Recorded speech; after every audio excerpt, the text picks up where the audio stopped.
Bonjour, merci, quel accueil. Quel Laurence, accueil. promis, je poserai la question, mais d'abord on se chauffe un peu, pour être sûr qu'on soit dans l'authenticité. Bonjour à tous et à toutes, merci beaucoup d'être avec nous. Ça fait du bien de faire une masterclass en français. Oh là là.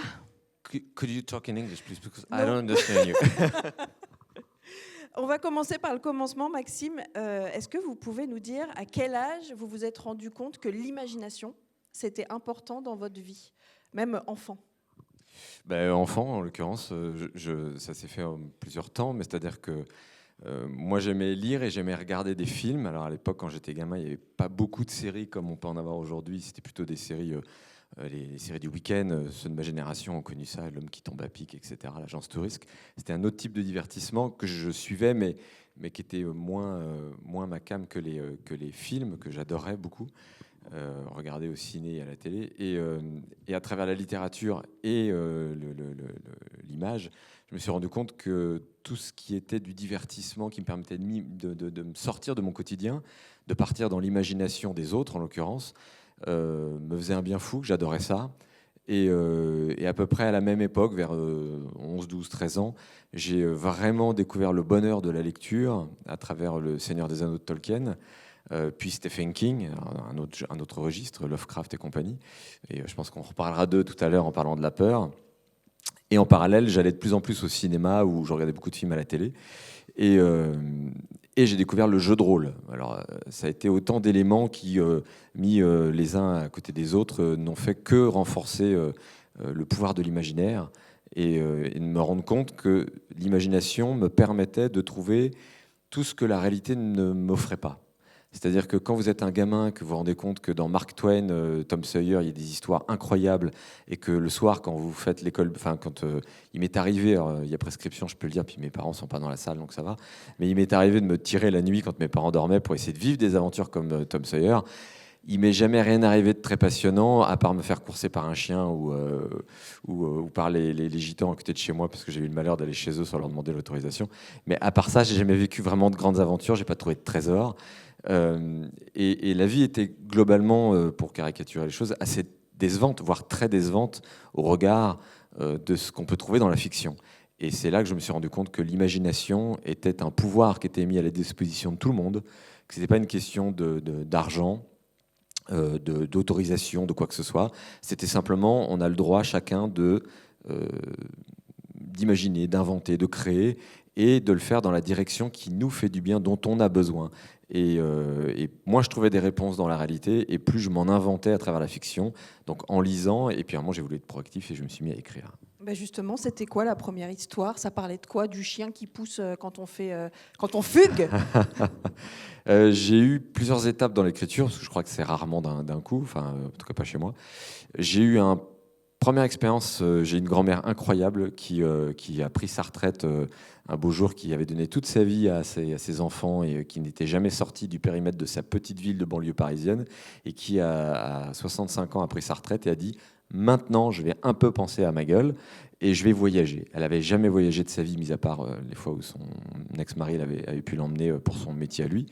Et donc elle s'est dit, je rêve de voir le monde. Et donc elle est partie, elle s'est mise à apprendre l'anglais, l'espagnol et à voyager avec son petit sac à dos. Et elle est tombée amoureuse des lieux reculés, dont la Thaïlande, qui dans les années 80 n'était pas encore aussi touristique qu'aujourd'hui. Et elle s'est dit, Maxime, le petit gamin là qui passe son temps à imaginer, etc., il faut le sortir un peu la tête de sa banlieue, et il faut lui montrer ce que c'est que la jungle, que des gens qui n'ont pas du tout les mêmes référents que nous. Et donc elle m'a embarqué pour 15 jours dans la jungle thaïlandaise pour Noël, où je me suis rendu compte que Noël n'avait de signification que pour nous, mais pas du tout pour eux, ils s'en foutaient. Moi, le matin de Noël, j'étais là, ils se font des cadeaux, non, ils n'en ont rien à faire, ça ne leur parle pas, ça n'existe pas. Et elle m'a dit, écoute, je t'emmène, tu as une contrainte, tous les jours, voilà, un carnet et un stylo, tous les jours, le soir avant de te coucher, je veux que tu écrives dedans ce que tu as ressenti, ce que tu as vécu. Peu importe avec tes mots, peu importe, je ne suis pas là sur les fautes d'orthographe et machin, parce que je n'étais pas un très bon élève en français à l'époque. Et elle m'a dit, tout ce que je te demande, c'est de prendre le temps de coucher sur le papier ce que tu as vécu ou ressenti, peu importe, mais tu racontes ta journée. Et de me mettre comme ça le pied à l'étrier de l'écriture forcée, parce que je lui devais ça en échange de ce voyage incroyable qu'elle m'emmenait vivre avec elle. Et donc je me suis rendu compte que quand même, les premiers jours c'était une contrainte, mais au bout d'un moment, ça m'obligeait, sans mettre ces mots-là à l'époque, à une forme d'introspection et à mettre un regard critique sur ce que j'avais vécu, ressenti et à m'interroger. Et commencer à faire le pont entre ce que je vis, ce que j'écris et comment est-ce qu'on passe de l'un à l'autre entre ce qu'il y a dans la tête et ce qu'il y a sur les mots. Et cette première expérience m'a montré que ce n'était pas un exercice aussi simple que ce que j'imaginais, mais que c'était assez gratifiant quand on relit de se dire bon, bah, ça, c'est pas bien fait, mais au moins, je vois qu'avec un peu de recul, il y a des choses que j'ai analysées autrement qu'à l'instant où je l'ai vécu. Et j'ai trouvé ça intéressant. Et puis, un peu après, peut-être quelques mois plus tard, j'ai vu un film qui s'appelle Stand By Me, qui est tiré d'une nouvelle de Stephen King, Le Corps, un film de Rob Reiner, je crois, si je dis pas de bêtises, à vérifier. C'est ça Oui. Okay. C'est une encyclopédie, Charles, je lui demander. De Stephen King. Elle connaît tout. En tout cas. David Lynch, Stephen King, Oui, la liste est longue. tous les weirdos, c'est pour moi. Et donc, je vois ce film, et là, je me dis, OK, cette histoire qui, sans rien vous spoiler, en gros, c'est l'histoire d'un groupe d'adolescents qui partent à la recherche. Il se murmure qu'un des gamins de leur école a disparu, qu'il est mort, et ils veulent aller dans la forêt, le long des voies de chemin de fer, trouver son corps. D'où le nom de la nouvelle, de la short story anglaise. Et donc, ils partent. Voilà. Et en fait, c'est un voyage initiatique. Et ce film-là, je m'étais dit, toutes les aventures que je veux vivre dans la vraie vie, ça n'existe pas. Les dragons, les trolls, les machins, je ne trouverais pas. Joe l'Indien non plus. Par contre, ça, une histoire très forte, très humaine, ça, c'est possible. Mais ça ne m'arrive pas. Et là, je me suis dit que c'était quelque chose comme ça qu'il fallait que je cherche à créer dans ma tête, avec l'imagination, quelque chose qui soit quand même plausible, réaliste. Et donc, le lendemain, j'ai piqué la machine à écrire de ma mère et j'ai appris à taper avec 2 index pour commencer. En fait, j'ai réécrit le film. Seulement, les héros, c'était mes copains dans la vie. Et puis, plus j'écrivais, plus je changeais l'histoire. Et c'était la première nouvelle que j'ai écrite. Et je l'ai retrouvée il n'y a pas longtemps, elle est dans un carton. Elle est comment ? Elle est nulle. Ça, c'est vrai, c'est horrible. C'est très, très mal écrit. Il n'y a aucune imagination. Mais c'était le début. J'ai commencé à écrire ma première fiction, entre guillemets. C'est-à-dire que j'ai eu besoin d'une béquille, qui était un film qui existait. Et à partir de là, quand j'ai fini la nouvelle, je me suis dit, OK, en fait, j'adore écrire. Ce moment où j'oublie qui je suis pour n'être que dans la création, toutes ces histoires que je veux m'inventer, tout ce que je voudrais vivre par la procuration de l'imagination et des mots, je peux enfin l'accomplir. Et donc, je me suis mis à écrire. C'est pour ça qu'aujourd'hui, j'écris des histoires complètement tordues. Vous allez dire, donc c'est ça que tu veux vivre. C'est bizarre. On y reviendra peut-être après. Alors, on a commencé depuis 10 minutes et on sait déjà que Maxime Chatham fugue et vole. Eh ben, ça commence bien. On va regarder un premier extrait. Pour l'instant, on est dans l'ordre. Ça me fait plaisir. Pauline, s'il te plaît, c'est l'extrait numéro 1. Eh oui, ils sont au milieu d'une campagne, là. Il faut les laisser tranquilles, ces pauvres mômes. Alors, avant de poser ma première question, puisque vous parliez de cinéma hanté, et je profite qu'il y a Renan Cros dans cette salle pour vous parler d'un truc dont il m'a parlé, qui est passionnant. C'est le travail de William Castle, qui était un piètre réalisateur, mais un excellent homme de marketing, et qui faisait en sorte que ces séances soient hantées et qu'il se passe des choses. Voilà, donc William Castle, vraiment, regardez ça. C'est super. Allez, regardez. Donc, on vient de voir nos petits kids préférés de Stranger Things en plein jeu de rôle. Vous disiez que vous étiez un rôliste et encore aujourd'hui. De quelle manière la mécanique du jeu de rôle, ça sert aussi à structurer un récit après quand on est romancier ? Est-ce que ça nourrit ça ou pas ? Bien sûr, je pense qu'il y a toute une génération aujourd'hui de scénaristes, romanciers, producteurs, réalisateurs qui sont cette génération-là qu'on voit à l'écran, c'est-à-dire des gamins des années 80 qui ont grandi avec notamment les jeux de rôle et qui ont appris avec le jeu de rôle à structurer des histoires, non pas comme eux ils ont envie de la raconter, mais en prenant en compte qu'une bonne histoire, c'est aussi le fruit d'une interaction multiple autour d'une table, et donc en l'occurrence devant un écran, on est passif, mais il faut que ça plaise à un maximum de personnes. Et donc moi j'ai appris tellement de choses à travers le jeu de rôle, et je fais encore du jeu de rôle aujourd'hui à 50 piges. J'ai initié dès que je peux, dès que je suis en vacances en Bretagne, tous les cousins, les voisins, les machins, leurs enfants passe un moment ou un autre faire une partie de jeu de rôle. Et je peux vous dire que, alors, le problème, c'est que maintenant, dès que je débarque l'été là-bas, j'ai 45 gamins qui me sautent dessus. On refait une partie. Donc, je ne peux pas encore faire de jeu de rôle à 50. Et je pense que le jeu de rôle, c'est l'école de la structuration de l'imaginaire. C'est-à-dire qu'il ne suffit pas seulement d'avoir une histoire et de la raconter dans tous les sens, mais il faut la structurer. Il faut trouver un moyen d'avoir une porte d'entrée qui soit compréhensible pour tout le monde, intéressante pour tout le monde, surprenante, parce que si on a tous compris où on allait dès le début, c'est pas très marrant. Et ensuite, il faut prendre en compte chacun des individus autour de la table. Et il ne faut jamais oublier qu'en réalité, quand on raconte une histoire, il ne faut pas mettre que la focale ou la narration sur le personnage ou le point de vue qui nous intéresse.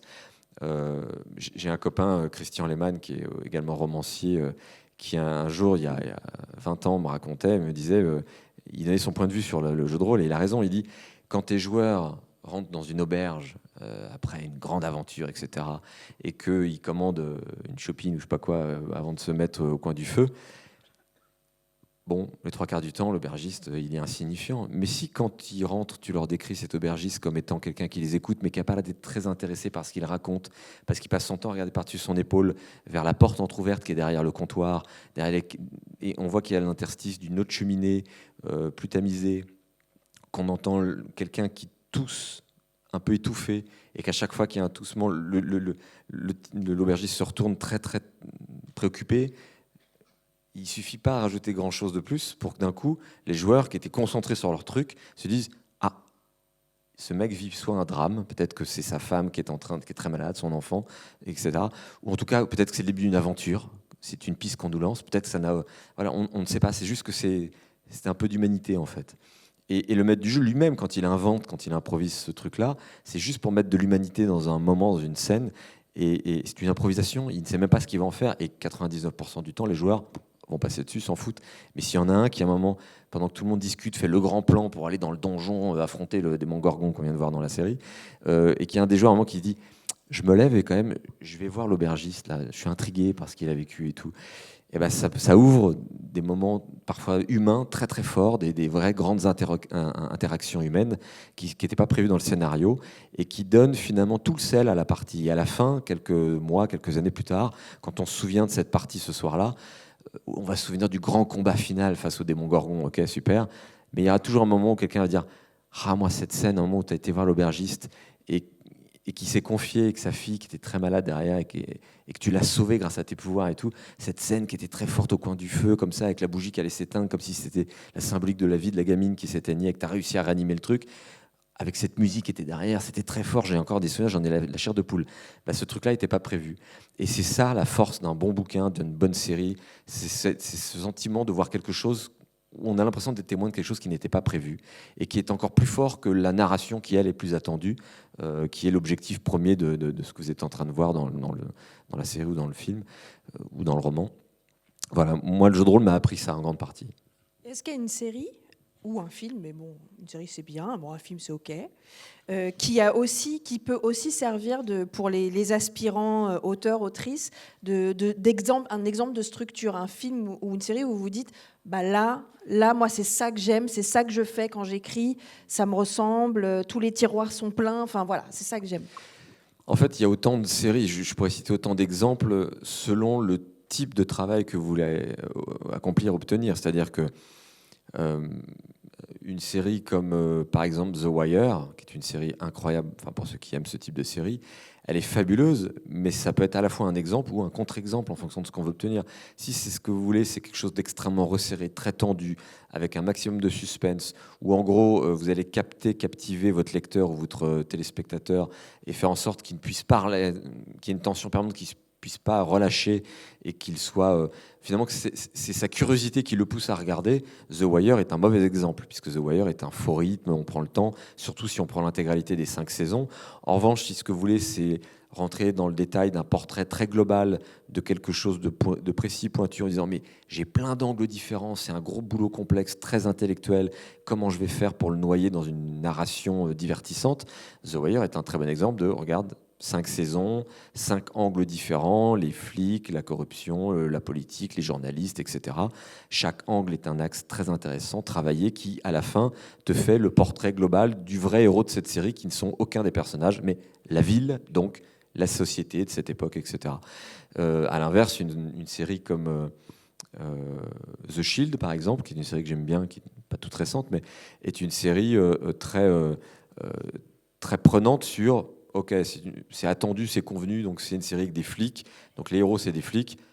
Première séquence, je vous spoil la première séquence, mais en gros, je vous spoil les 30 premières secondes. Tiens, mes héros sont là, donc je suis avec des flics, ils rentrent dans un lieu. Ok, donc les héros, c'est lui, lui, lui et lui. Super, très bien, je suis en terrain connu. Jusque-là, c'est.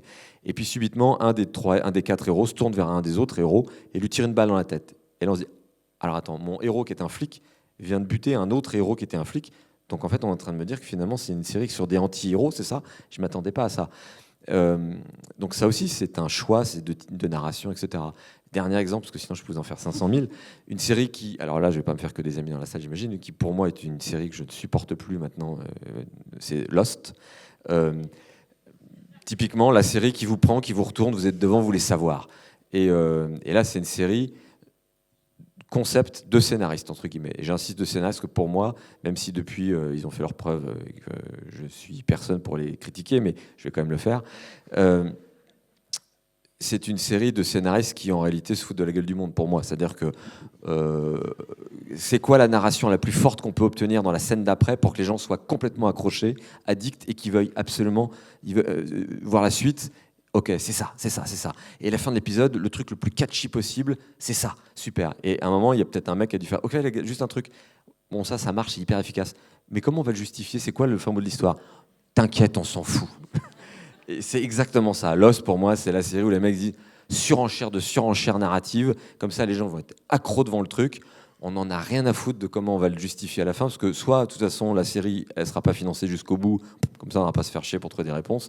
Et si vraiment on doit aller au bout, bon, bah, on trouvera toujours un moyen de s'arranger. On tombera sur nos pattes avec un truc que tout le monde a vu venir, mais enfin, c'est pas grave. De toute façon, ce sera la fin, ils nous feront pas chier. Bon, pardon, vous n'êtes peut-être pas d'accord avec moi, mais moi, Lost, ça m'a tellement écœuré, cette façon de faire, qu'au bout de 3 ou 4 saisons, je crois, je me suis dit, c'est tellement, tellement évident que c'est ça, que j'ai abandonné. Et c'est peut-être pour ça. De quoi? C'est peut-être parce que vous avez abandonné. Ben, j'ai fini par reprendre ce que je voulais voir, mais la fin est tellement décevante, c'est tellement... on savait pas comment boucler, bon, on vous fait le truc que vous attendiez depuis le début, en fait. Bon, eh bien, cette masterclass est annulée. Merci à tous et à toutes, c'était cool. Je vois une jeune fille au premier rang qui note tout ce qui est Lost. C'était n'importe quoi. Donc... Non, mais en plus, les mecs, ils se sont tirés une balle dans le pied. C'est-à-dire que non, je rigole, bien sûr. Dès la saison 4, le libre arbitre. Ils ont sorti un bouquin. Non, il n'y a pas de libre arbitre, pardon. C'est la masterclass du type qui écrit. Il a le droit de dire ce qu'il veut. Merci.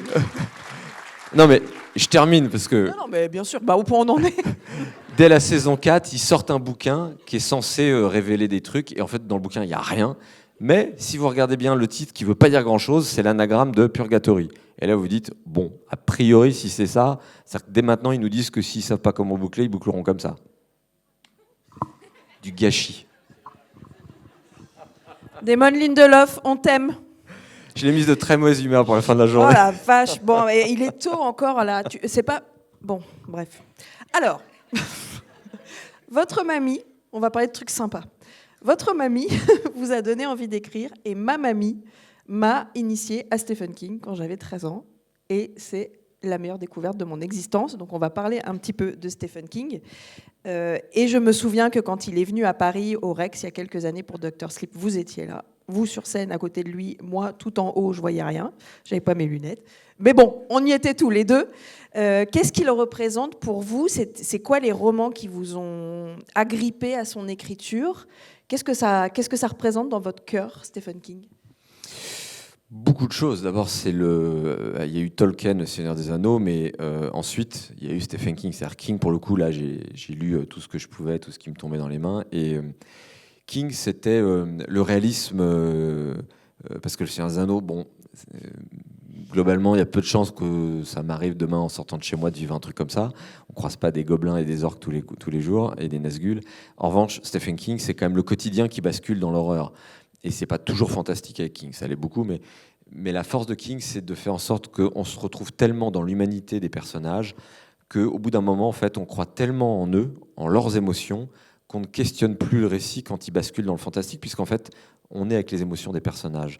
On n'est plus en train de se dire je ne crois pas aux zombies, aux extraterrestres, machin. On est juste je crois à l'émotion du personnage, parce qu'elle est tellement vraie, je m'identifie tellement au héros que le reste n'a plus d'importance. Donc ça a été une école d'abord d'écriture, ça a été un moyen aussi à cette époque-là de m'évader énormément dans les romans. Et alors pour le coup, j'étais tout jeune, je lisais ça, le fameux ça de King, avec les égouts, etc. Et moi, c'était l'époque de ma vie, j'avais 13-14 ans, où j'étais une espèce d'apprenti explorateur, où dès que je pouvais aller fouiller un endroit, faire de l'urbex, comme on appelle ça, j'y allais. Et c'était un été où mes parents m'avaient laissé la maison, les parents babacool qui partaient, qui me laissaient à 14 ans chez moi tranquille, enfin chez eux. Et j'ai mon meilleur pote à l'époque qui, lui, avait une petite amie, ce truc qui était un concept assez complexe à mes yeux, et qui me disait « Ah, tu comprends, moi, il y a toujours quelqu'un chez moi et tout. » Et donc, j'ai dit bah, « Je te laisse les clés de chez moi, vas-y, moi, je vais explorer les égouts. » Le mec, super fun. Et donc, j'allais explorer les égouts de la ville. Et je me souviens, à l'époque, c'est un été, il fait très chaud. Et dès que je peux, je lis ça de Stephen King, qui se passe avec des ados, un été, quand il fait très chaud, qui vont dans les égouts, il y a un monstre. Et moi, à un moment, je suis dans les égouts avec ma lampe, en train de me dire, je viens de passer par un chemin, le seul moyen de ressortir des égouts, parce que les plaques, elles étaient scellées à ces endroits-là souvent, ça fait 2 heures que je marche, c'est 2 heures derrière moi, j'ai pas d'autre moyen de sortir, je suis seul, à part mon meilleur pote, qui en général se souvient de rien d'autre que le prénom de sa copine, personne ne sait que je suis là, et je suis en train de lire un truc qui se passe dans des égouts avec des mecs de mon âge qui sont complètement cons, qui vont se faire bouffer par un monstre. Il y a un truc qui va pas chez moi, quoi.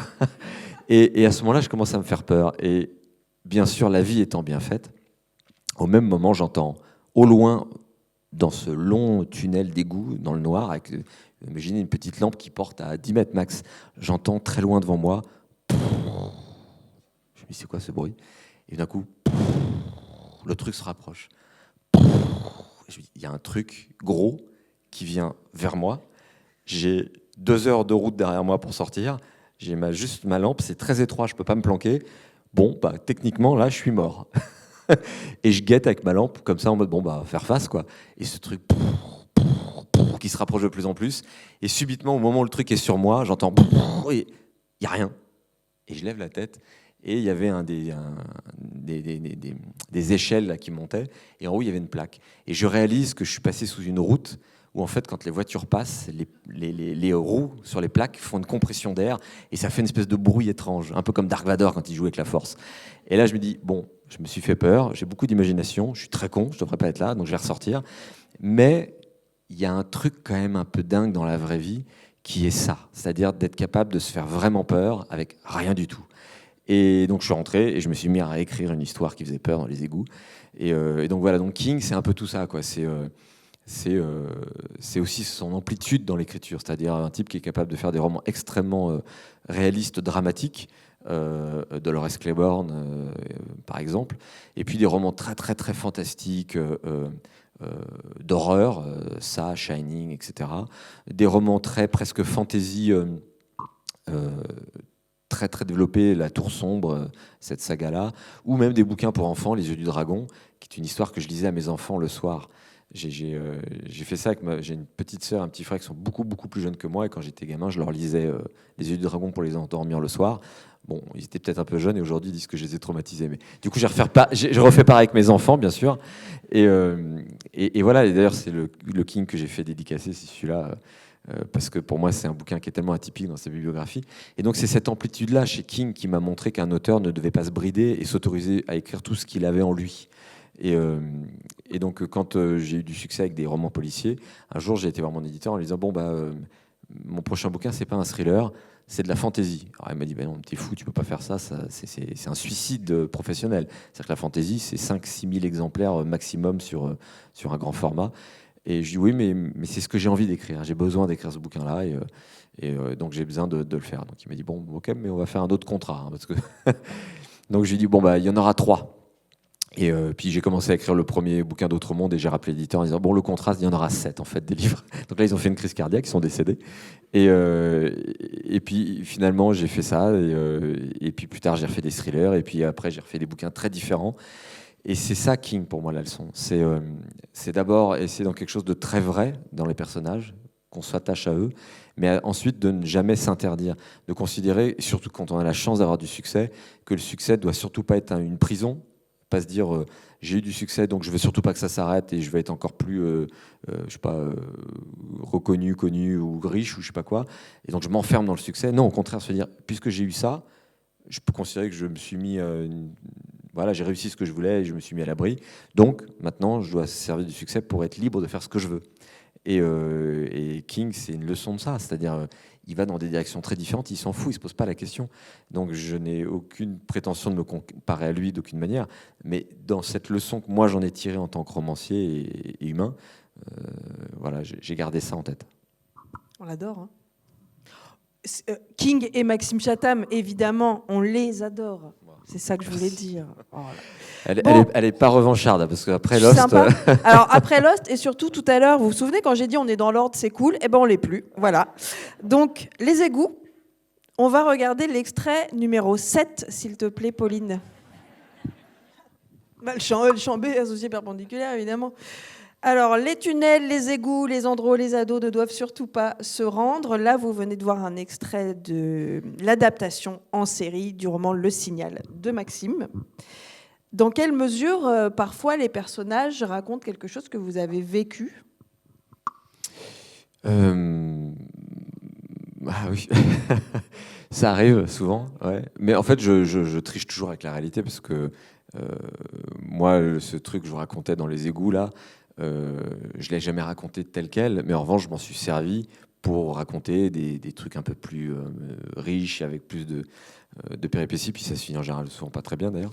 Ouais, mais ça m'arrive souvent de m'inspirer de ce que j'ai vécu. Après, pendant des années, je me suis planqué derrière le prétexte de faire de la fiction. De dire non, moi j'invente, je fais pas d'autofiction du tout, donc je suis pas un de ces auteurs-là. Maintenant, je pense qu'il faut être un peu plus honnête et j'ai un peu plus de recul. Et donc, si, il y a quand même une partie de moi dans tous mes bouquins. Des fois, c'est très assumé, des fois, ça ne l'est pas. Des fois, c'est beaucoup moi, des fois, c'est vaguement moi et beaucoup retraficoté avec l'imagination. Mais après, ça, c'est un plaisir pour un auteur de se dire à un moment, tiens, le personnage, il va faire ou dire ça parce que c'est ce que j'ai envie de raconter, que ça me ressemble. Et à un moment aussi, derrière, dire non, par contre, là, il va réagir et dire ça. Et là, c'est l'inverse de qui je suis moi. Mais parce qu'il faut nourrir le personnage tel qu'on pense qu'il est.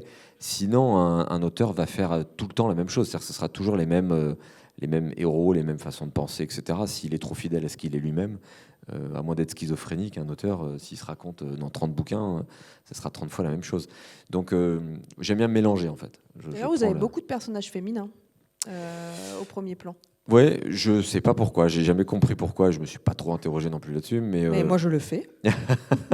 Mais j'ai souvent considéré qu'il était plus facile de raconter ce que j'ai à raconter à travers la voix d'une femme que la voix d'un homme. Dans Lux, dans 8,2 secondes, même dans Prime Time, donc en gros les 3 derniers bouquins, le vrai héros du bouquin, ce sont des femmes. Et dans plein d'autres bouquins avant ça, en fait, c'est souvent le cas. Et même quand les héros sont plutôt des mecs, il y a toujours un moment en face une femme. C'est même pas une question de contrepoint, je pense. C'est même d'ailleurs plutôt une question de... En fait, j'ai l'impression que quand mes héros sont des mecs, ils font beaucoup de conneries et que s'il n'y a pas de nana en face, ça finit mal. C'est pas une impression, ça, Maxime. C'est la vie. Ouais. Il y a un truc que je dois raconter, alors. Donc, Le Signal a été adapté. C'est la première fois qu'un de vos romans est adapté en format série. On en a un peu parlé avant et vous m'expliquiez qu'il y a un lâcher-prise du texte quand on confie son projet à des scénaristes. Mais quand même, qu'est-ce que vous ressentez quand vous voyez que votre œuvre a changé de lieu, que des personnages ne sont plus là, que d'autres ont fusionné, que d'autres ont changé de nom ? Enfin, comment vous vous sentez quand vous voyez le résultat ? En fait, il faut être conscient que quand on est adapté en France, c'est pas comme être adapté aux États-Unis. Le scénariste américain, en général, va se mettre au service de l'œuvre qu'il veut adapter et trouver un moyen de raconter au mieux le bouquin, mais pour le média qui est le sien, donc la télé, le cinéma, etc. Le scénariste français, et c'est pas péjoratif ce que je dis, va prendre ce qui l'intéresse dans le bouquin pour raconter ce que lui a envie de raconter. On a pas du tout la même approche entre les deux mondes, vraiment, pour moi c'est flagrant. Et donc quand vous êtes adapté par un scénariste français, vous savez que globalement ça va être son truc à lui et il va se servir de votre bouquin pour raconter son histoire à lui. Il faut le savoir. Ou alors vous êtes coproducteur et vous vissez le truc pour imposer en fait au scénariste sans cesse de non, là tu t'éloignes trop du bouquin. En gros, c'est une façon polie de dire raconte pas ton histoire, raconte la mienne. Et moi, ça m'intéressait pas. J'avais raconté mon histoire dans le bouquin. Et je trouvais plus intéressant, pour moi, très égoïstement, mais peut-être aussi pour le spectateur, de voir ce que quelqu'un d'autre a envie de raconter autour de la même histoire. Et donc, quand Gaumont m'a approché pour Le Signal et qu'ils m'ont dit que ce serait François Uzan qui serait le showrunner, et qu'on a passé 2 heures à discuter de comment il voyait la série, je me suis dit, en fait, il ne faut surtout pas que je mette mon nez dedans, sinon je vais être un vrai emmerdeur. Et je pense qu'il a une vision précise de ce qu'il veut faire, qui a l'air d'être très cohérente. Et je pense que ça sera super, donc il faut faire confiance. Parce que l'essence même d'une série ou d'un film, c'est l'agrégation de talents divers qui, ensemble, fabriquent une œuvre. Alors qu'un roman, c'est une personne unique qui fait son truc dans son coin et qui vous présente sa vision du truc. Et donc là, je me suis dit, si on les laisse tous travailler, ils vont faire quelque chose de neuf, d'enrichi par rapport à ce qu'était l'histoire de base du livre. Et j'étais assez curieux de ça. Donc j'ai dit banco, allez-y. Ils m'ont envoyé les scénarios au fur et à mesure et j'ai très poliment dit merci beaucoup. Et je les ai jamais lus.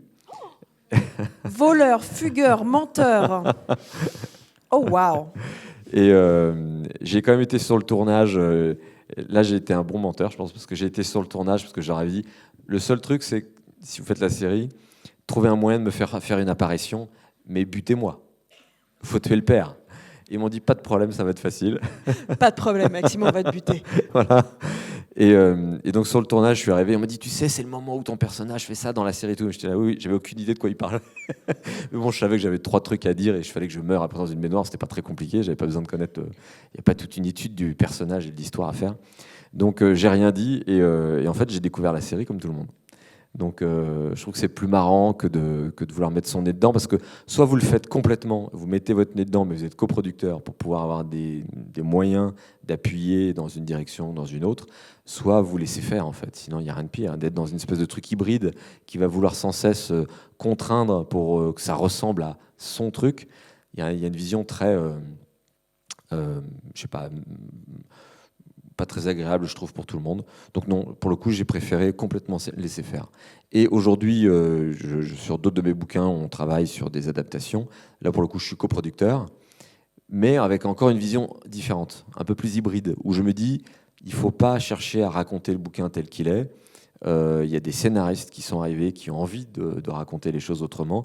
Il faut les accompagner pour faire la meilleure série possible de ce que sera leur vision du projet, mais ne jamais être Maxime Chatham avec la casquette de romancier, juste celle de producteur. Parce que si je mets la casquette de romancier, je passe mon temps à leur dire, donc en fait, il n'y a plus rien à voir avec le bouquin, ça, c'est pas dans le livre, dans le bouquin, il y a ça qui marche bien, là, vous faites autre chose, etc. Donc là, récemment, j'ai eu une réunion avec des auteurs, et je me suis bien gardé de leur dire que ce qu'ils avaient fait n'avait plus grand-chose à voir avec le bouquin.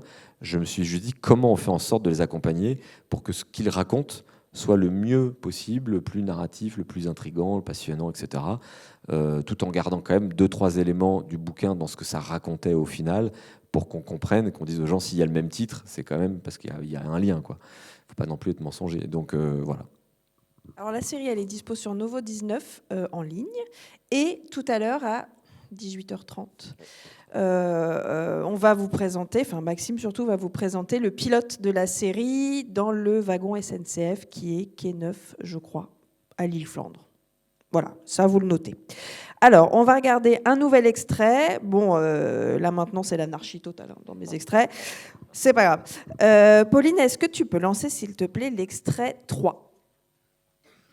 Alors, Maxime Chatham a critiqué Lost, donc moi je vais balancer maintenant. Je m'en fous.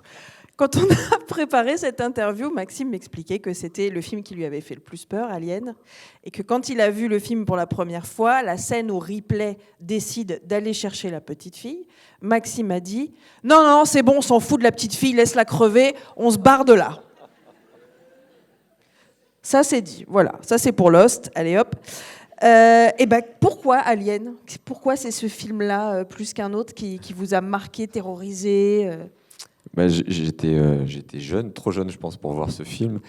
Et effectivement, cette tension comme ça qui monte dans le film, j'étais comme un dingue, j'en pouvais plus. Et au moment où, enfin, juste avant l'extrait là, que vous venez de voir, Ellen Ripley arrive enfin à la plateforme pour monter dans le vaisseau et se barrer de cet enfer. Je me souviens, j'étais un gamin, je vois le truc, je fais, ah, ça y est, le film est terminé, on va s'en sortir, c'est bon. Et là, elle regarde tout le monde, elle fait non, non, j'y retourne parce que je laisse pas la gamine. Et moi, je me souviens, j'étais gamin moi-même, je me dis non, mais ce que je t'avais dit, c'était non, mais c'est pas possible, on s'en fout, laisse-la crever la gamine, je veux plus vivre ça, c'est trop stressant. Et j'en voulais à la gamine d'être vivante. Et quand elle flingue l'araignée, là, je m'étais dit. Cette personne a des enfants, hein, je voudrais juste rappeler quand même. Projette l'acide de l'araignée sur la gamine, qu'elle fonde comme ça, on n'en parle plus, tu remontes et le film est terminé, j'en peux plus, c'est trop flippant. Et donc oui, non, j'étais un gamin probablement très impitoyable. mais ce film m'avait vraiment fait peur quand j'étais gosse. Ouais. Beaucoup plus que tout le monde me parle, ma génération, c'est l'exorciste, machin. Moi, que dalle, l'exorciste. Ni chaud ni froid, j'aime beaucoup, mais ça fait pas peur. Mais alors, Aliens, les xénomorphes, ça c'est. Ouais. Et on parlait de jeux de rôle tout à l'heure pour vous raconter ma vie. Tout le monde s'en fout, mais je vais quand même vous le raconter. Bah non, on est là pour ça. Alors, ouais. Je fais des jeux de rôle donc régulièrement, et là je vais faire une grosse partie de Alien, le jeu, bientôt. Et donc je me rebouffe du Alien pour m'immerger, m'imprégner de cette ambiance-là, pour bien les faire flipper autour de la table. Et là on va voir si eux vont chercher le gamin quand il faut y retourner. On verra. Bah, ça dépend si c'est un vrai ou pas, quoi. Voilà, peut-être faut enfermer un gamin dans une cage à vue de tout le monde. C'est pas moi qui ai dit ça. Évidemment. Est-ce qu'il y a des recettes ou un tips, un truc dans Alien ou dans un autre film auquel vous repensez quand vous écrivez? Pour donner un exemple de ce que je cherche dans cette question, je sais que par exemple quand Stephen King raconte comment il écrit, il dit toujours qu'à la fin de ses textes, il relit tout, il enlève 10% et là c'est prêt. Parce qu'il y avait de la marge. Est-ce qu'il y a un petit tips comme ça qu'on peut trouver dans Alien, par exemple, qui vous sert dans l'écriture? J'ai toujours considéré que Stephen King était un menteur. Parce que je ne crois pas qu'il enlève 10%. Venant d'un menteur, elle est bonne, celle-là. Je pense que c'est un truc de romancier que de dire ça. Il a dû le dire un jour sur scène. Et puis, c'est écrit dans son livre Mémoire d'écriture. Oui, il l'a écrit dans son bouquin, peut-être. Mais je sais pas, j'ai du mal à y croire. Quand on lit King, te dire qu'il a retiré 10%, alors qu'il y a encore tellement de gras. 2800 pages. Ouais, mais un gras hyper savoureux. J'ai peine à croire qu'il retire vraiment, mais peut-être que j'ai tort. Et voilà, qui suis-je pour oser dire ça? Un truc, je sais pas. En fait, ce qui est certain, c'est quand on voit Aliens, puisqu'on est sur ce film-là, il y a un truc qui marche très très bien dans ce film, c'est ça, c'est la montée progressive dans l'horreur. Et je veux dire, quand on regarde le premier Alien de Ridley Scott, la force du film, c'est qu'on voit quasiment jamais le monstre. C'est dans le noir, etc. C'est très suggéré. Et c'est l'incarnation de la mort, puisqu'en fait, on comprend vite qu'il est indestructible, qu'on ne peut rien faire. Et qu'à partir du moment où vous êtes sur son chemin, vous y passez. C'est l'allégorie de la mort. Dans le 2, Cameron se dit je ne vais jamais pouvoir faire aussi bien, donc je vais faire l'inverse. Au lieu d'en avoir un qu'on voit jamais, je vais en mettre plein, et on va les poutrer dans tous les sens avec des Marines qui tirent dessus, et on va défourailler. Et donc, je vais donner la sensation que finalement, on peut les détruire, on peut s'en sortir. Et puis, on va faire monter la tension progressive. Et en fait, on va montrer que, mais non, même quand on croit qu'on peut les détruire, en fait, il y en a toujours plus, qu'on est insignifiant, qu'ils sont plus nombreux, et qu'en fait, c'est encore un cauchemar. Et que cette fois-ci, le cauchemar, il vient de la démultiplication, de l'omniprésence, et du fait qu'on a cru à l'illusion d'être plus fort et de pouvoir survivre, mais en fait, on ne survivra pas. Et il va au bout du process, puisque au moment où enfin Ripley, ce qu'on vient de se raconter, quoi, arrive au moment où je vous spoil le film comme un cochon, hein, mais en même temps, l'extrait était plutôt vers la fin. Donc c'est sa faute. Oh waouh! Alors qu'il aurait suffi de dire ce film est tellement vieux que si vous ne l'avez pas vu, eh ben, vous le verrez jamais. Mais non. Et donc au moment où on se dit l'apothéose, machin, ça y est, enfin elle va s'en sortir. Ouf, le film va se terminer là-dessus. Ça semblait improbable. Ils ont eu du mal, ils sont quasiment tous morts, mais ils vont s'en sortir. Eh ben non, elle y retourne. Et là, on se dit, mais retourner dans l'enfer. Et en fait, il montre toute l'humanité du personnage de Ripley, que je n'ai pas donc, de se dire, quand on a traversé l'enfer, où il n'y avait aucune chance de survivre, et que par une espèce de miracle incroyable, on a pu survivre, eh ben, on est parfois tellement humain, attaché à l'essence même de ce qu'elle a vu, c'est-à-dire cette gamine, elle ne la connaît pas, mais c'est une enfant. Et de se dire qu'on doit préserver l'innocence à tout prix, au prix même de sa propre vie. Et donc elle y retourne, tout est dit. C'est la force de Cameron, ça c'est dans ses films. Moi je suis un dingue de Cameron. Quand on regarde Terminator 2 par exemple, en termes d'écriture, c'est un bijou. C'est-à-dire que les gens qui disent c'est un gros film bourrin d'action.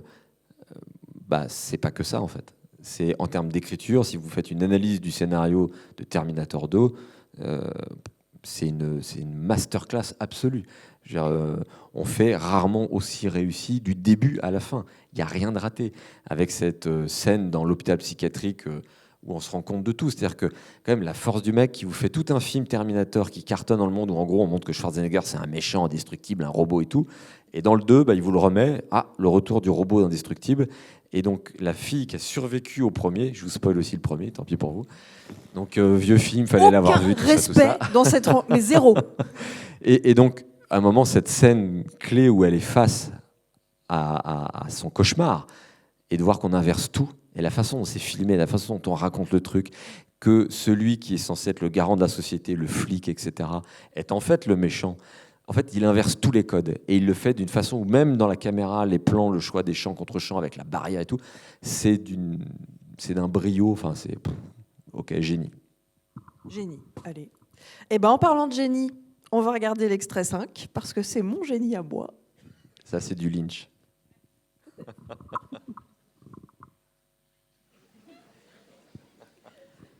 Ça détend. Ah ouais. Donc c'est une scène du film Firewalk With Me qui sert de préquel à Twin Peaks, dont on avait un peu discuté avant. Qu'est-ce qui marche dans cette scène, qui finalement est très simple? Ouais. Qu'est-ce qui marche? C'est la mise en tension, c'est-à-dire qu'à partir du moment où déjà on passe régulièrement du plan sur le visage de cette femme et en même temps de l'escalier, on comprend que la tension, c'est qu'est-ce qu'elle va découvrir. La musique est là, l'espèce de battement de cœur qui accélère, comme pour nous dire mets-toi sur le même rythme parce que il y a du stress. Et donc en fait, on le vit avec elle. On comprend qu'elle est stressée par mimétisme. Et puis surtout quand là, un extrait c'est toujours particulier, mais quand vous êtes dans le film, il y a une comment on dit ça en français? Oui, un plug, enfin une espèce de, hameçon. Oui, on s'accroche en fait à l'émotion d'un personnage, et du coup, par mimétisme, on vit un peu avec lui, surtout si on s'attache à lui. Et donc, dans une scène comme ça, quand elle arrive, vous êtes avec, vous êtes dans la curiosité, et vous êtes dans cette tension. Et puis, plus on monte, plus on comprend qu'elle va voir quelque chose, elle va découvrir quelque chose, et on alterne de son visage à ce qu'elle voit. Et on panote comme ça, tout en se disant à quel moment ça va surgir. Et quand ça surgit, c'est disruptif, c'est horrible, tout explose. Et donc on est dans cette émotion, on est dans son cri, on est tous. Et puis c'est du Lynch, c'est-à-dire que c'est pas filmé avec un peu de distance. Non, Lynch, il vous filme le gros plan en énorme sur. Si vous avez un point noir, on va pas le rater, quoi. Donc on est vraiment dans l'émotion. On est collé à ce que c'est viscéral, quoi. C'est organique. C'est pas un hasard si. Lynch, Cronenberg, tous ces réalisateurs ont vraiment une patte quand ils filment, on le voit tout de suite. Il y a quelque chose de... on n'est jamais à distance. On n'est ni à distance de l'émotion, ni des personnages. Donc, on va se coller à leur tronche, à leurs yeux, à leur bouche. Et on finit vraiment quitte à foutre la caméra dans la bouche, quoi. Donc, c'est un cinéma qui est viscéral, qui vous emporte jusque dans les tripes de l'émotion du personnage pour vous renvoyer à la vôtre. Est-ce qu'on pourrait dire que c'est un génie? Oui. Eh bien voilà, on est redevenus amis, ça y est. Non, mais moi je suis fan de Twin Peaks, cette série formidable. Voilà. Et pourquoi? Et qu'est-ce qu'elle a d'extraordinaire, cette série? Tout, il y a la narration, il y a déjà le rythme de cette série. Il n'y a pas beaucoup de séries qui arrivent à avoir un rythme, un faux rythme, qui fait que la série est quand même inlâchable. En général, quand vous avez ce... Et puis elle raconte tellement de choses sans être précise. Elle va pas vous dire les choses, elle va pas vous décortiquer. C'est une série qui vous prend pour ce que vous êtes censé être, c'est-à-dire quelqu'un d'intelligent. Et donc, il y a des personnages hors normes. C'est-à-dire qu'il y a un truc qui est complètement... Genre, la femme à la bûche, bon, à un moment, on se dit, qu'est-ce qu'il veut raconter avec ça? Et il va pas chercher nécessairement à vous le dire, et c'est à vous de comprendre ce qu'il raconte. Et c'est un Peul, c'est-à-dire que c'est un vrai artiste qui a écrit la série, enfin qui a coécrit la série, parce qu'il y a avec Mark Frost aussi. Tiens, d'ailleurs, petit aparté, si vous avez jamais lu Mark Frost, c'est un romancier aussi qui a très peu écrit et très peu traduit en français. Mais La Liste des Sept et Les Six Messies, si vous aimez Conan Doyle, si vous aimez les ambiances un peu mystérieuses, mystiques, il faut lire Mark Frost. Voilà, c'était une petite aparté, mais qui est donc le co-auteur de la série Twin Peaks. Et voilà, non, mais il y a quelque chose dans les personnages, dans la narration, dans dans ce que ça raconte finalement de ce qu'est le crime, de ce qu'est la pulsion criminelle, de ce qu'est le mal. Et comment faire une série sur le mal sans parler nécessairement de, je sais pas, d'un tueur en série ou du diable, etc. Non, de quelque chose de très humain, mais qui a un ton unique. Genre, vous regardez Twin Peaks, allez la comparer à n'importe quelle autre série, vous ne trouverez pas. Twin Peaks, c'est unique. Il y a 3 mots-clés dans cette réponse qui me transitionnent sur ma question suivante. Et ça, quand on est à ma place, c'est génial. On a dit quoi? On a dit mal, tueur en série, et je ne me rappelle plus du 3e. Mais Twin Peaks s'est tourné dans le nord-ouest américain, qui est une région qui vous plaît, et là où vous avez placé notamment le récit de l'âme du mal. Toute la trilogie. J'allais dire l'âme du diable. Ah non, Ça y est, je suis en colère. Qu'est-ce qui vous plaît? Qu'est-ce qui fait qu'il y a une région qui peut devenir un lieu tellement important qu'il devient presque un personnage de vos récits? Vous parliez de The Wire tout à l'heure, on a une ville qui devient un personnage. Cette région du nord-ouest américain, qu'est-ce qui vous plaît là-bas? Ce qui me plaît dans le nord-ouest américain, c'est qu'il y a tout condensé, parce que quand on parle de l'Amérique, c'est un territoire qui est tellement grand que finalement, alors oui, vous avez tout aux États-Unis, mais il faut prendre un avion ou une bagnole pendant 25 heures, quoi. Alors que dans le nord-ouest américain, vous avez tout condensé en un tout petit espace. Quand vous allez dans l'Oregon, par exemple, à 3h30 de route maximum, vous allez trouver la mer, vous allez trouver la montagne, vous allez trouver des déserts de lave, des forêts séculaires, des villes avec un centre culturel très riche, très important, des faubourgs urbains, des campagnes bien redneck. Moi, je me souviens une fois, je me suis arrêté en bagnole sur un bord de route juste parce que, bon, la vérité, si j'étais pas romancier, je vous dirais parce que c'était sublime, j'avais juste envie de pisser. Et en même temps, il y avait une vieille grange et je me suis dit, tiens, c'est marrant ça. Et je me suis rapproché pour la regarder, l'observer. Il y avait un truc un peu inspirant. Et là, j'ai entendu un hurlement au loin parce qu'il y avait des champs à perte de vue et une vieille ferme et une vieille américaine comme ça, une vieille rombière avec sa carabine à la main, hein, comme dans un film, qui hurle « Get out of my property !» et qui était avec son truc genre « Dégage de ma propriété !» quoi. J'étais en bord de route, voilà. Et donc, on a ça aussi, quoi. Et Portland, qui est la deuxième foyer culturel des États-Unis après New York, qui est une ville incroyable. Festival de la bière, du jazz, enfin, il y a tout, littérature, tout est là-bas incroyable. Et donc, tout est possible quand vous êtes dans l'Oregon. Et c'est pas un État qui a été énormément exploité dans la fiction en général, dans la littérature très peu. Et finalement, quand Charles Lynch, si je dis pas de bêtises, il a tourné au-dessus, dans l'État de Washington, mais qui est à peu près la même chose. Et donc, dans l'Oregon, vous avez même un désert. Enfin, vous avez vraiment, littéralement, absolument tout dans un État qui est grand comme, je sais pas, moins de la moitié de la France, mais tout ça est rassemblé au milieu en plus. Donc, moi, ça me fascine. Et puis, j'ai découvert, j'étais gamin pour la première fois, et quand on débarque aux États-Unis, qu'on découvre que tout est plus grand que ce qu'on peut imaginer, c'est pas des camions de pompiers, c'est des semi-remorques de pompiers, c'est pas des glaces, c'est des trucs, vous prenez 17 kilos à chaque bouchée, quoi. C'est pas des comportements excessifs, c'est des comportements, ils sont pas contents, ils sont hyper joyeux. C'est-à-dire que c'est pour un Français, au début on se dit les Américains sont bipolaires. Non, ils sont américains. Et donc ça, plus ce côté géographique de paysage qui est complètement dingue, fait que je me suis dit, bon, là, il y a une matrice pour écrire des bouquins un peu fous et il n'y a pas de limite à ce qu'on peut faire. Donc, voilà, moi, je suis tombé amoureux de cette région des États-Unis. Et en plus, ils sont globalement un peu moins cons que l'Américain moyen rural qui vote Trump. Pardon. C'était facile. C'est facile, mais il faut le dire quand même. Moi, je suis plus Washington, vous êtes plus Oregon, Seattle, le grunge, tout ça. Oui, mais je suis fan de X-Files, qui était tourné dans l'État de Washington, donc ça va, on se rejoint. Bien sûr. Je parlais de l'âme du mal, mais je voulais parler de quelque chose qui est important dans ce livre, mais dans quasiment tous vos livres, c'est que vous avez vraiment une précision clinique de ce que vous racontez. De par vos études en criminologie et votre travail auprès de la police, on a l'impression, c'est pas une impression, vous connaissez tous les termes. Moi, j'ai quand même lu une autopsie. Par ailleurs, je ne l'ai pas lu, je l'ai écouté en audiobook pendant que j'étais à Euro Disney avec mes amis et qui faisaient une attraction que je ne voulais pas faire. Donc, j'écoutais une autopsie en regardant les gens avec des oreilles de Mickey, c'était merveilleux. Bisous, Ronan et Arnaud. Et après, par exemple, dans Prime Time, quand vous parlez d'un studio, d'un JT, d'une chaîne, pareil, vous connaissez tout, le nom du matériel, tous les métiers. Enfin, vraiment, il y a un truc chirurgical de connaissances journalistiques. Comment vous travaillez, comment vous faites vos recherches pour faire en sorte que nous, lecteurs, quand vous nous mettez dans un univers qu'on ne connaît pas, à la fin, on a l'impression qu'on y a travaillé. Merci. J'essaye de le faire en tout cas. C'est le côté hyper sympa de ce métier, c'est que je fais pas que être tout seul face à mon écran pour écrire des trucs parfois horribles. Je peux aussi être sur le terrain pour voir des trucs horribles.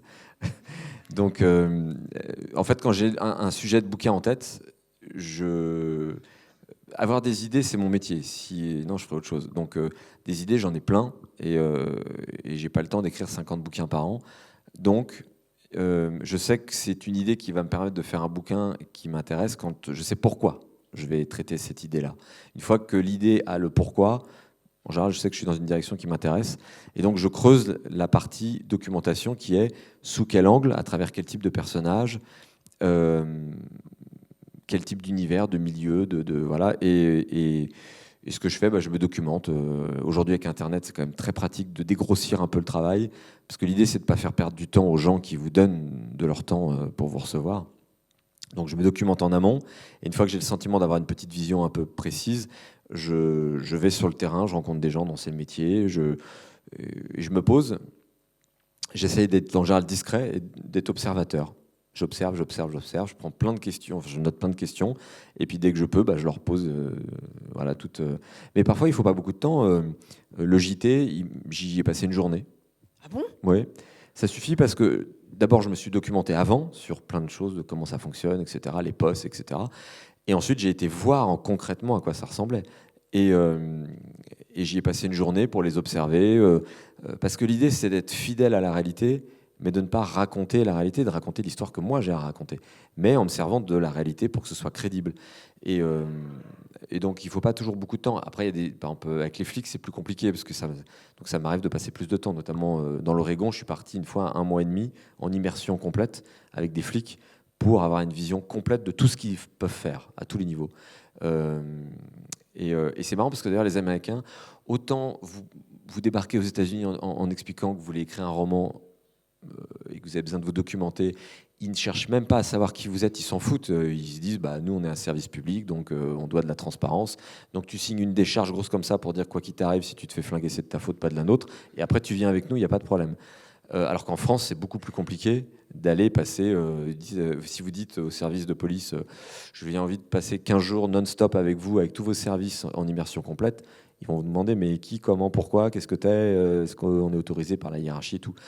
Et les Américains, c'est open bar. Enfin, moins depuis le 11 septembre 2001 où ça a été un peu plus codifié, mais c'est encore tout à fait possible sans trop de difficultés. En revanche, ils ont une limite, c'est les autopsies. Vous citiez les autopsies. Les légistes américains, avant de vous faire assister à une autopsie, sont hyper embarrassés. Ils veulent pas, quoi. En disant, non, c'est un corps humain, il a une dignité, c'est pas un spectacle, ce que je comprends complètement. Alors qu'en France, j'ai pu assister à beaucoup d'autopsies sans aucun problème, avec même parfois mon téléphone qui sonnait à 6h du matin. Oh Maxime, faut que tu viennes, j'ai un truc là, c'est incroyable, faut absolument que tu vois ça. Un truc, hein.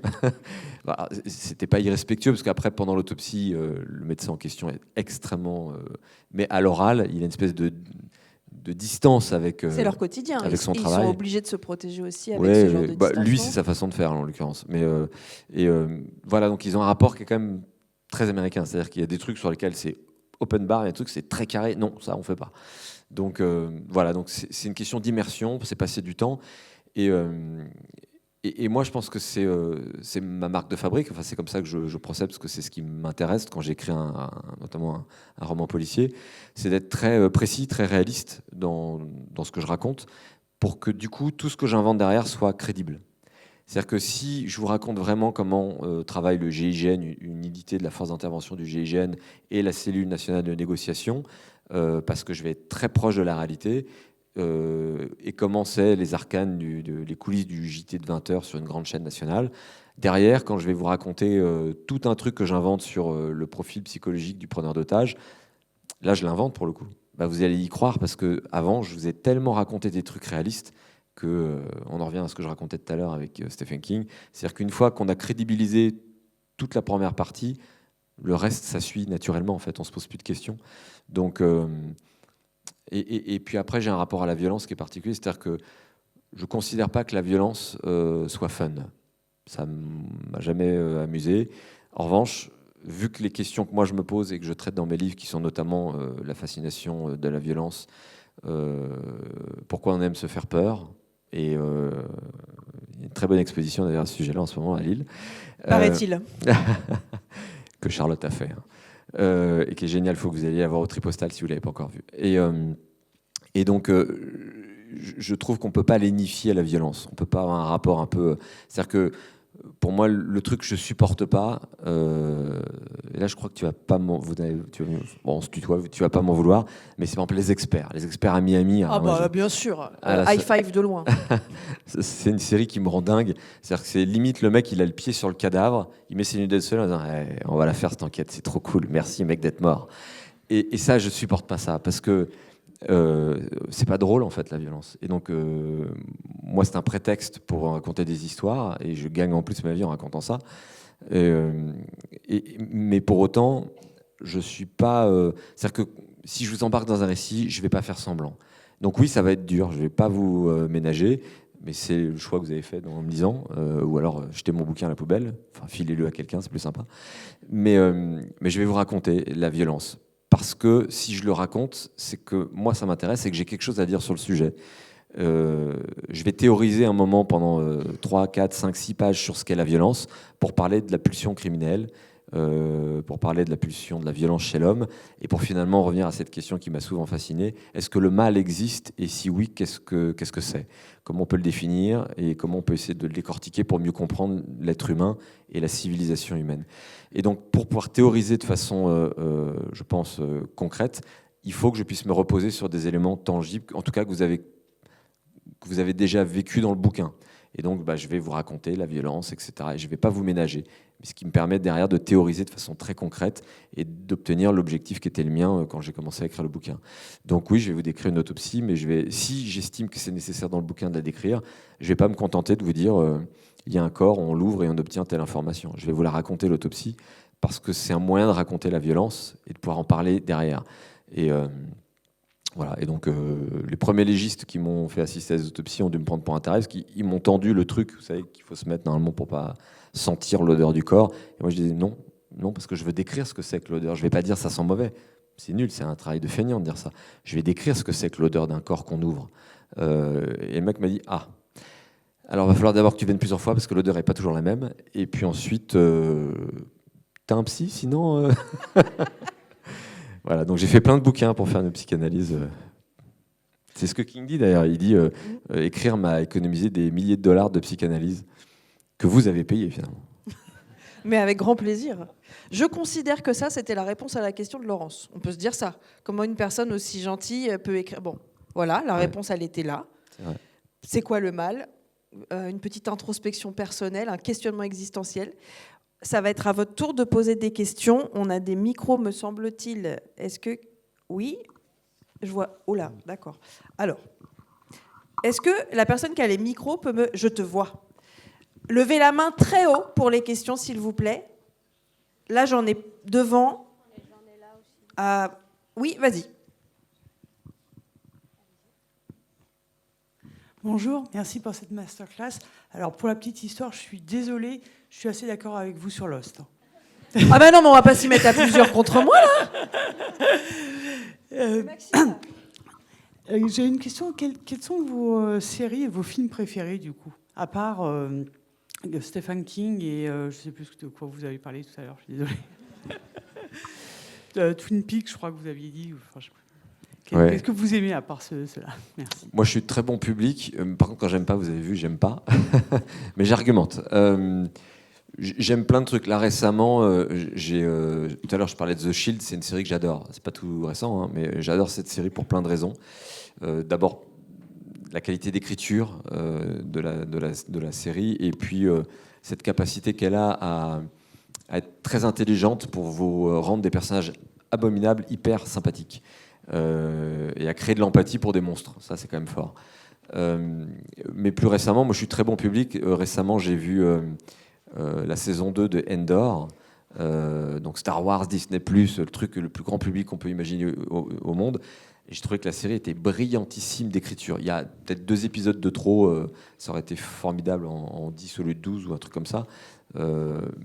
Mais cette série est d'une intelligence. Faire du grand divertissement avec une thématique politique pleinement assumée et qui n'est pas du tout dans le sens du discours commun, je me suis dit, alors là, chapeau bas. N'en déplaise au patron de Disney aux États-Unis, je ne crois pas que ce soit volontaire de leur part. Je pense qu'ils n'ont pas lu ou pas su lire ce que Gilroy avait écrit et qu'ils se sont dit ouais, il y a des vaisseaux, il y a des morts avec des sabres laser, super, on finance. Et le propos politique de la série est fabuleux. Et de se dire qu'on peut faire des séries hyper chères, hyper ambitieuses, très grand public, très intelligentes, je me dis c'est génial. Il faut juste tomber sur des mecs qui ne savent pas lire les scénarios au-dessus. Ou qui disent qu'ils les ont lus, non? Ouais. Enfin, moi, c'est pas mon taf. donc, sinon, là, j'ai vu Alien Earth, parce que j'en parle, parce qu'on a vu un extrait d'Alien, qui a été un peu décrié comme série. Et moi, j'ai été bluffé par cette série, parce que j'ai trouvé que comment faire, avec tous les films qu'on a vus sur Alien, une série qui va quand même 8 épisodes d'1 heure, ou je sais plus combien il y en a, mais je crois que c'est ça, avec un xénomorphe, alors qu'on a déjà un peu poncé le sujet en long, en large et en travers depuis. Je me suis dit comment ils vont faire et de considérer qu'en fait le xénomorphe est un moyen de parler de ce qu'est l'humanité et de la figure du monstre, plutôt que de parler même du xénomorphe qui fait peur dans un vaisseau, d'un machin. Et j'ai trouvé ça génial.